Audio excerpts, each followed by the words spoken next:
pitaš ko sam?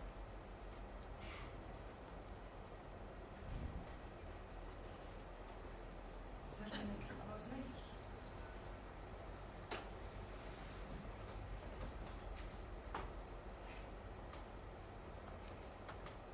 Ne, ja nisam anđeo. A ti nisi mrtav. Živ si.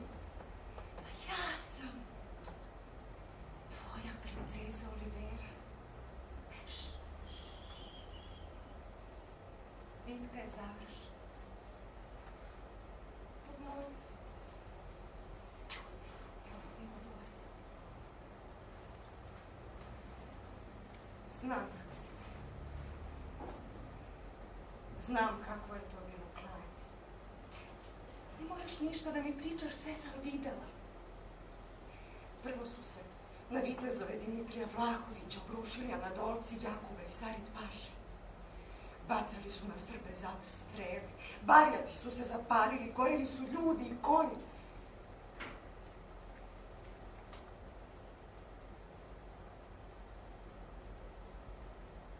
Maksime, zašto ne možeš da se pomiriš?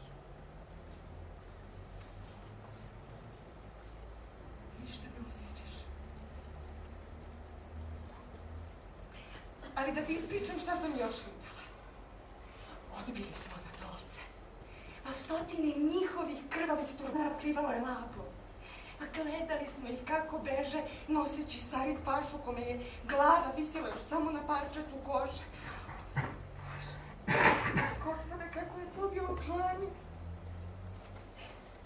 Nemoj da se naprežeš, Maksime, molim te. Čekaj, ljubavi. Onda je Miloš došao do Muratovog šatora. A sve sam videla kao da sam bila tamo. Odbacio je mač i koplje, govoreći kako želi da se preda lično sultanu. Pustili su ga. Kad je izašao pred Murata, poklonio se do zemlje, poljubio mu vrhove čizama. Gurnuo je nož duboko u sultanov stomak, naslonio se na njega svom težinom. Čuje kako mu pucaju kosti iz slezina.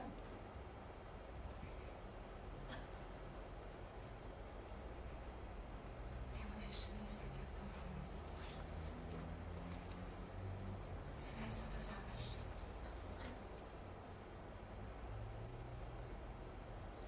Ali ja sam sve videla. Borio si se kraj mog oca.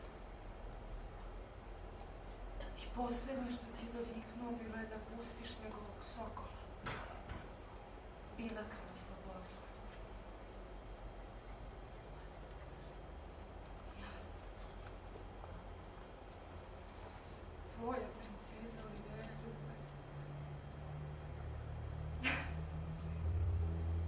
Venčat ćemo se što pre. Nećemo čekati ni da ti sve rane za...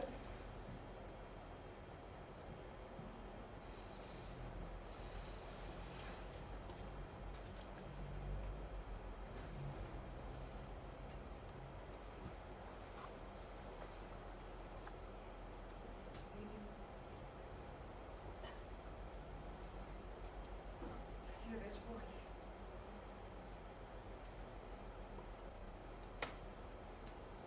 Igraćemo gol.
Lazarevi hrtovi imaju pravo na svoju tugu.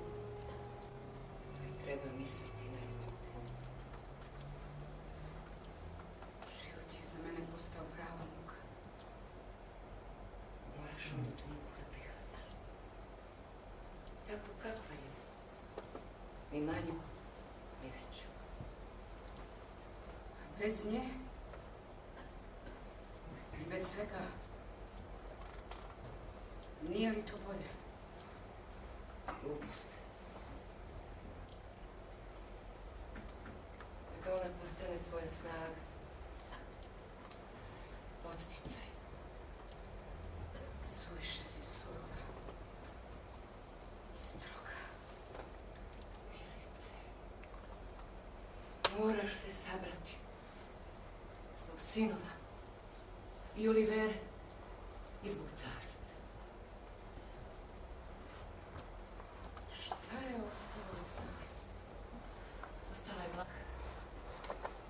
Ti čak ne možeš ni da biraš. Ti jesi ostala. I jesi vladak. Oko tebe carstvo mora da se okupi i da traje.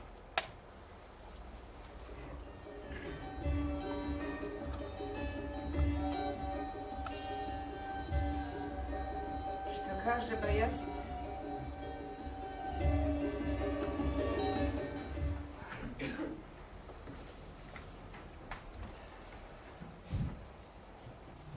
Šta kaže Bajazid?